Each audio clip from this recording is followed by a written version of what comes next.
So problem 21 in your textbook, it says what is the period of revolution for a 9,500 RPM centrifuge and a 9,500 RPM computer hard disk drive. Okay. So for problem number 25, or 21, I'm sorry, we have a 9,500 RPM, that's revolutions per minute. In fact, they're both 9,500 RPMs. The first one is a centrifuge, and the second one is a hard disk drive. So this one's a hard disk drive, and this is a centrifuge. What do you notice about that word centrifuge? What does it look like? Centrifugal, which is an effect, right? So it uses centrifugal effect to take the more dense material, is that grammatically correct? Denser material, and it forces it to the bottom of the test tube depending on how it looks. So what we're asked, this is not that hard, but it says, what is the period? Okay? What is the period?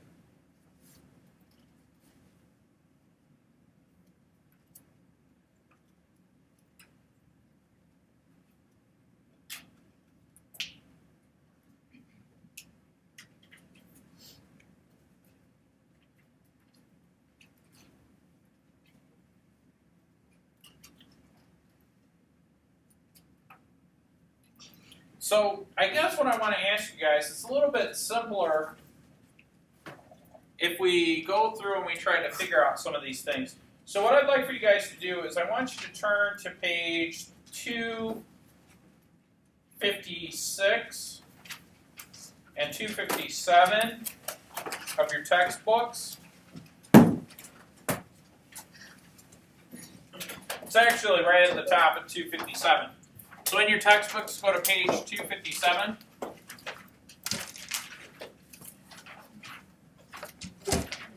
And so there is a relationship. So what they want to know is, well, first let's write down the relationship. The frequency is equal to 1 over t, or the period. Right? So t is the period, and that's what they're looking for. And f is the frequency.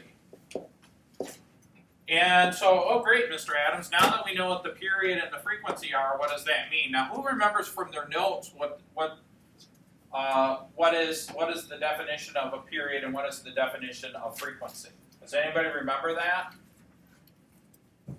from your notes? Well, I guess, what section was that from? Looking at page 257, do you remember what it is? Yeah. Go ahead and say it. Period is time for one rotation, and frequency is rotations per second. Okay, so period, let's do period. What'd you say it was? 1 revolution? Or 1 rotation? Yeah.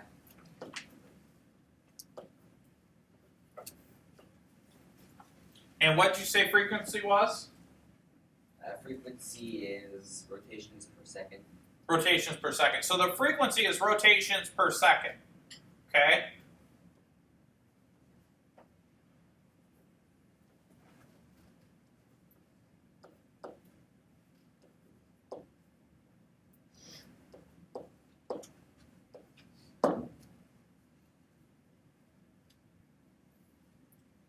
So they're asking for the period, which is the time it takes to complete 1 revolution. Does that make sense? And frequency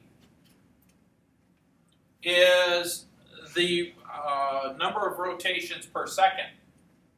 Now they vary inversely, and this is their mathematical relationship. All right? So the reciprocal of the period is the frequency and vice versa. Well, what they gave us was RPMs. Well, it's the same RPM for both of them. So I have 9,500 revolutions per 1 minute. So now when I go back here and I look at this, all right, they're asking for the period, which is how long does it take to do 1 revolution?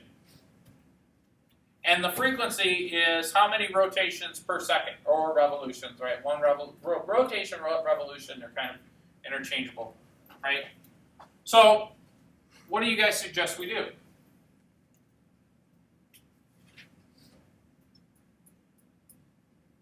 Well, if I could get some number of revolutions per 1 second on the end here, that would be nice. So how do I do that? Maybe if I hit this with a conversion factor? Well, how would I do that? So 1 minute is equal to how many seconds? 60 seconds.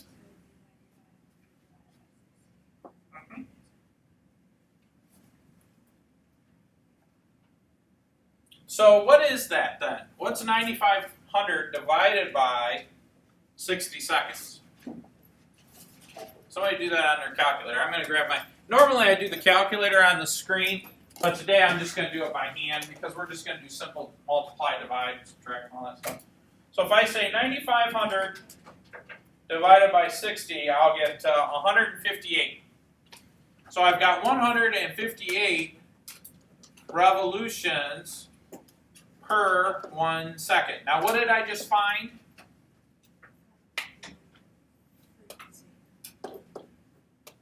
That's the frequency. What were they asking for? The period. How do I find that? Yeah. So our equation is T is equal to 1 over F, right? If you were to algebraically manipulate that, which is equal to 1 over 158. Now remember, this is revolutions per second. Oops, there goes my calculator. So what's 1 divided by 158?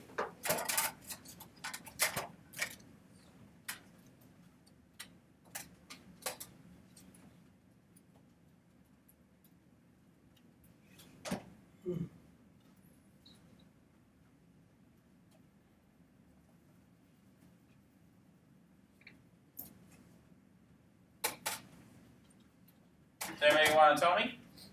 0.006. Yeah, it's approximately 0.006. So, T equals 0.006. Now, when I divide by this number, I really multiply, like frequency is a time, and so I've got the revolutions cancel, right? So, you've got to, this is in seconds, okay? Does that make sense?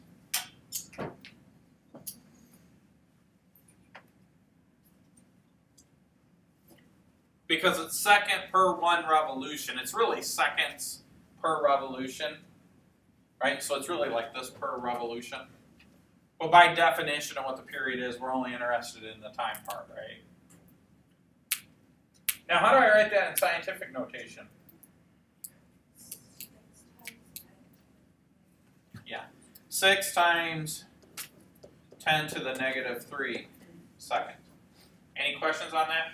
Now, they gave us 2 examples. They gave us a centrifuge, and they gave us the hard drive for the computer. Does it make a difference? Should be the same for both, right? Why do you think they did that? Because you may be tempted to look up the radius and think that this has to do with the radius. It doesn't, because it's angular velocity and rotation. If I take a great big huge circle and I do 1 revolution in a minute, and then I take a very tiny small circle and I do 1 revolution per minute, they'll still have the same frequency and period, because it's based on revolution per time. Now their angular speed, well, not their angular speed, their tangential speed will change quite a bit, and that's dependent upon the radius. Does that make sense to you guys? Okay. Let's stop recording that one.